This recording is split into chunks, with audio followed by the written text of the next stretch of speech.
Welcome friends, welcome back to our channel Chatpatu Kathiawad. આજે ચટપટી tasty એવી ફરાળી રેસીપી લઈને આવીએ છીએ। ક્રિસ્પી અને કુરકુરી એવી આપણે સાબુદાણા બટેટાની ચકરી બનાવવાના છીએ, અથવા તો સાબુદાણા બટેટાના મુરખા પણ કહીએ છીએ। તમે એને શું કહો છો મિત્રો, કમેન્ટમાં જરૂરથી કહેજો। અને અહીંયા આપણે આ રેસીપી બનાવવા માટેની શરૂઆત આપણે કરીએ એ પહેલાં જો તમે ચેનલને સબસ્ક્રાઈબ ન કરી હોય તો સબસ્ક્રાઈબ કરી બેલ આઇકન દબાવી ઓલ જરૂરથી દબાવી દેશો મિત્રો, જેને કારણે નવા વિડીયોઝના નોટિફિકેશન આપ સુધી મળતા રહે। સાબુદાણા બટેટાની ચકરી બનાવવા માટે થઈને સાબુદાણાને આખી રાત આ રીતના પલાળી દીધા હતા મેં। અડધો કિલો સાબુદાણા અને અડધો કિલો બટેટા આ રીતે આપણે મેશ કરીને લઈ લેવાના છે।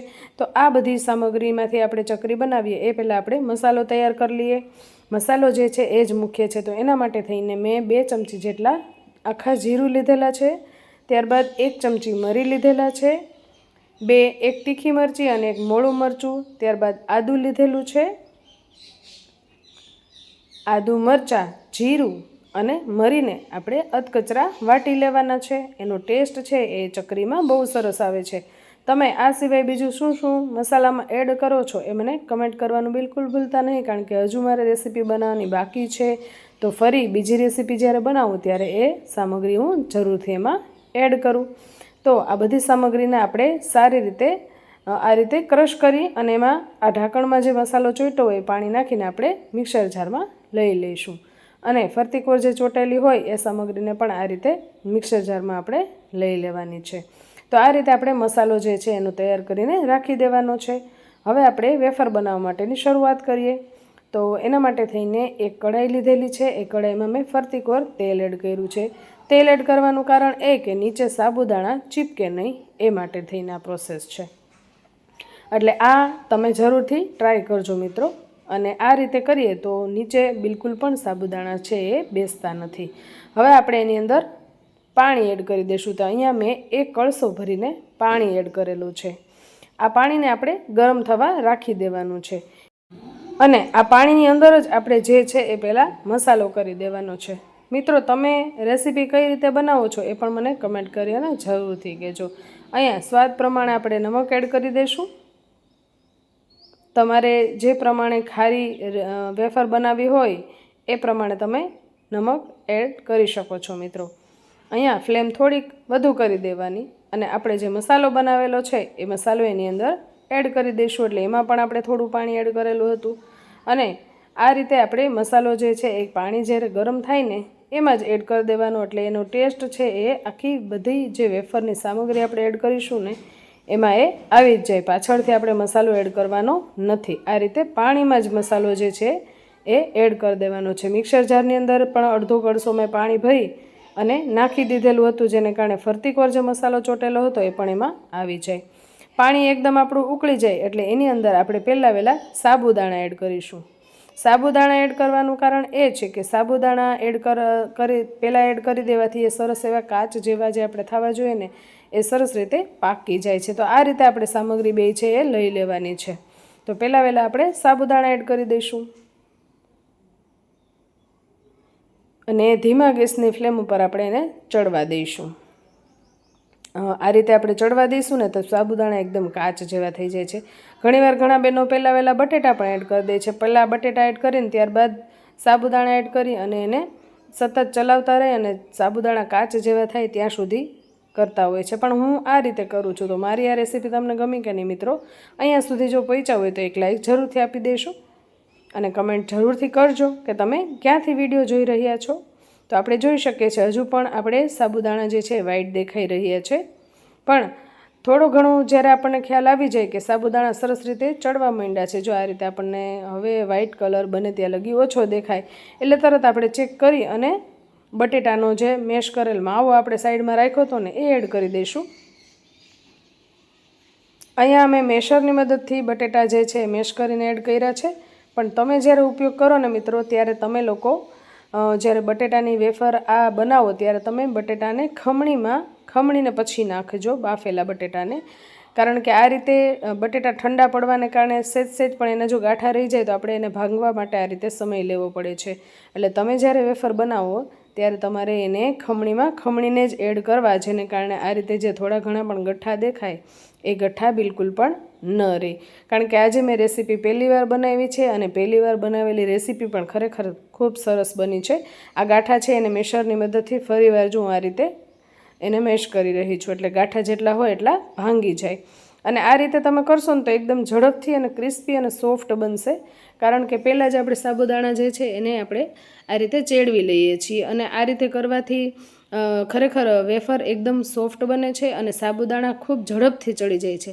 બિલકુલ આ મૂર્ખા બનાવતા વાર નથી લાગતી, અને વેફરનો સ્વાદ તો એકદમ સરસ આવે છે. કારણ કે એની અંદર મરી, જીરું આ બધું એડ કરેલું હોય એટલે એને લીધે ટેસ્ટ એકદમ સારો આવે છે.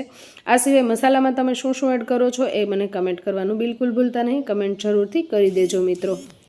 અહીંયા આપણે જોઈ શકીએ છીએ આપણું બેટર છે એ વ્યવસ્થિત રેડી થઈ ગયું છે, પણ હજુ આપણે એને થોડી વાર હોય એવું લાગે છે. આપણે આ રીતે હાથમાં લઈને પણ ચેક કરી લેવાનું છે કે સાબુદાણા છે એ વ્યવસ્થિત ચડી ગયા છે કે નહીં. તો આપણે જોઈએ છીએ કે આ રીતે આપણે હાથમાં સાબુદાણા લઈને જોઈ લેવાના. તો જો પરફેક્ટ એવા કાચ જેવા થઈ ગયા છે, એકદમ સરસ રીતે આપણા સાબુદાણા ચડી ગયા છે.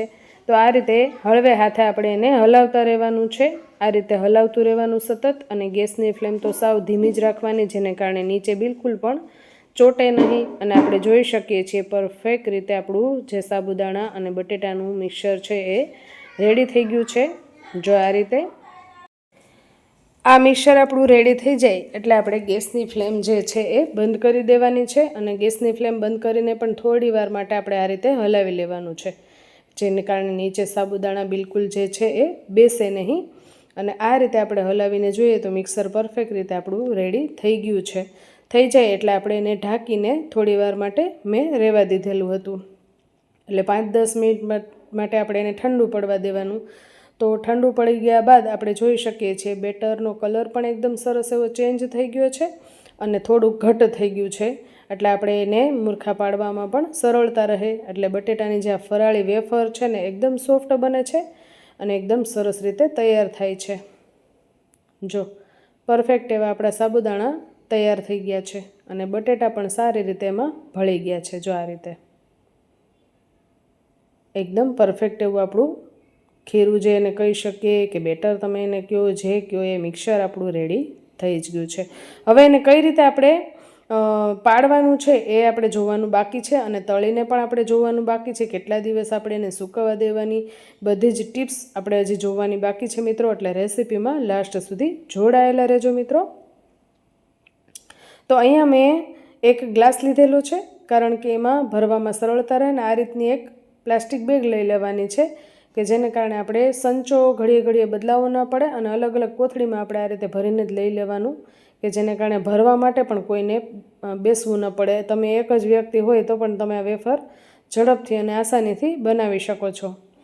અને એટલા માટે જ અહીંયા મેં આવી રીતે પોલિથીન બેગ લઈ લીધેલી છે કે જેને કારણે ઝડપથી આપણે ભરી અને ફટાફટ આપણે વેફરને સૂકવવા માટે પાડીને રાખી દઈએ છીએ. એટલે હું આ રીતે જ કરું છું. તો સંચો પણ ઘડીએ ઘડીએ ભરવાની માથાકૂટ કરવી પડતી નથી.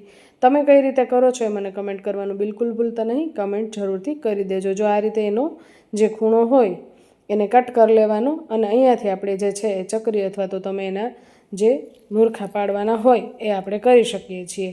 જો આવી રીતે અહીંયા તમે જોઈ શકો છો કે પ્લાસ્ટિક જે હોય એમાં જ મેં જે છે મૂર્ખા બનાવવા માટે થઈને લીધેલી છે. ઘણા લોકો જો આ રીતે સીધી પટ્ટી જ બનાવતા હોય છે, તો એ રીતે પણ તમે કરી શકો છો. અને બાકી તમે એમાં એના જે ચકરી આપણે કરવી હોય તો ચકરી પણ તમે બનાવી શકો છો. જો આ રીતે તો એ ચકરી પણ તમે ફટાફટ રીતે પાડી શકો છો.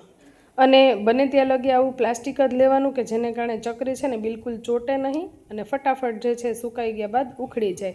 જો તમારે ચકરી બનાવવી હોય તો તમે ફટાફટ આ રીતે ચકરી પણ બનાવી શકો છો. બાકી તમારે જે આકારમાં તમારે વેફર બનાવવી હોય એ સાબુદાણા બટેટાની વેફર તમે બનાવી શકો છો. મેં તો અહીંયા મને અનુકૂળ આવે એ રીતે મેં આ રીતે ચકરી પણ બનાવેલી છે અને સીધી પટ્ટી પણ બનાવેલી છે. એટલે સાબુદાણા બટેટાની વેફર પણ તમે એને કહી શકો. તો તમે એને મૂર્ખા કહો છો કે વેફર, એ ફરીવાર કહું છું, કમેન્ટ કરવાનું બિલકુલ ભૂલતા નહીં. કમેન્ટ જરૂરથી કરી દેજો. અને તડકો બહુ જ હતો એટલે મેં એ રીતે વિડીયો બનાવેલો છે. મિત્રો તમે આની ચકરી બનાવો છો કે આ રીતે સીધી પટ્ટી બનાવો છો, આ રીતે કોથળીમાંથી કરો છો કે પછી બીજો કોઈ આઈડિયાથી તમે એનો ઉપયોગ કરી અને વેફર બનાવો છો એ મને કમેન્ટ કરીને જરૂરથી કહેજો મિત્રો। અહીંયા હું આ રીતે પ્લાસ્ટિકની બેગ લઈ અને એમાં આ રીતે જે છે એ ચકરી બનાવી રહી છું। તો આ રીતે ચકરી બધી પાડી દેવાની છે, જાડી પાતળી જે રીતની તમારે દળદાર વેફર તમારે બનાવી હોય એ રીતે તમે બનાવી શકો છો। જો આ રીતે સીધી પટ્ટી પણ તમે બનાવીને રાખી શકો છો અને સૂકવવામાં એકદમ સરળતા રહે અને ઝડપથી સુકાઈ જાય એ રીતે તમે બનાવી શકો છો। તો અહીંયા બધી જ વેફર જે છે હું આ રીતે પાડીને રાખી દઈશ અને એને આપણે મિનિમમ 2 દિવસ સુધી સુકાવા દેવી પડે અને ત્યારબાદ એ પ્લાસ્ટિકમાંથી છૂટી પડી જાય એટલે વાસણમાં લઈને 1 દિવસ આપણે સુકાવા દેવાની। તો આ રીતે બધી આપણે તૈયાર કરી લેવાની છે બધી વેફર અને સાંજે સુકાઈ જાય એટલે આપણે થોડી થોડી પોચી હોય ત્યારે પણ આપણે આ રીતે એને પ્લાસ્ટિકમાંથી કાઢી લેવાની છે અને એક અલગ વાસણમાં લઈ લેશું અને એ વાસણને આપણે 1 દિવસ તડકામાં સૂકવવા માટે થઈને રાખી દેવાનું કે જેને કારણે આપણે કદાચ આખું વરસ સાચવવી હોય તો આપણે એને સાચવી શકીએ છીએ, કારણ કે પાણીનો ભાગ જરાય ન રહે તો તમે એને આખું વરસ સુધી સાચવી શકો છો મિત્રો। તો આ રીતે જે છે એ આપણે સાબુદાણા અને બટેટાની વેફરને આપણે તડકામાં આ રીતે સૂકવા દીધેલી હતી, એટલે સાંજના સમયે ચેક તો કરવી જ પડે વેફર બરાબર થઈ કે નહીં। તો એ માટે મેં તેલ મૂકેલું હતું ગેસ ઉપર અને ગેસની ફ્લેમ ફાસ્ટ રાખી તેલ ગરમ થઈ જાય એટલે આપણે જે ચકરી બનાવેલી હતી એ ચકરીને આપણે આ રીતે તળીને ચેક કરીએ તો એકદમ પરફેક્ટ એવી આપણી સાબુદાણા બટેટાની ચકરી થઈ ગઈ હતી અને આ રીતના જે લાંબી પટ્ટી બનાવેલી હતી એને પણ તળીને ચેક કરી લીધેલી તો એકદમ પરફેક્ટ એવી બધી સરસ રીતે તળાઈ ગયેલી હતી। મિત્રો આ રેસીપી ગમે તો એક લાઇક જરૂરથી આપી દેજો, ચેનલ પર નવા હોય તો સબસ્ક્રાઈબ કરી બેલ આઇકન દબાવી ઓલ જરૂરથી દબાવી દેશો મિત્રો, જેને કારણે નવા વિડીયોઝના નોટિફિકેશન આપ સુધી મળતા રહે। જો ડીશમાં નાખતા પણ એકદમ ખડખડ અવાજ આવે છે એટલે આપણી પરફેક્ટ એવી સાબુદાણા બટેટાની વેફર છે એ રેડી થઈ ગઈ છે અને આ રીતે બીજી બધી વેફરને પણ મેં તળી લીધેલી હતી, તમને હાથમાં પણ ક્રેક કરીને જરૂરથી બતાવીશ કે પરફેક્ટ એવી ચડી ગઈ છે, બિલકુલ પણ કાચી રહી નથી, એટલે એમાં ભેજનો ભાગ બિલકુલ પણ ન રહે ત્યાં લગી આપણે એને થાવા દેવાની છે। તો ફરીવાર નવી રેસીપી લઈને આવીએ, ત્યાં સુધી જય સોમનાથ, જય માતાજી મિત્રો।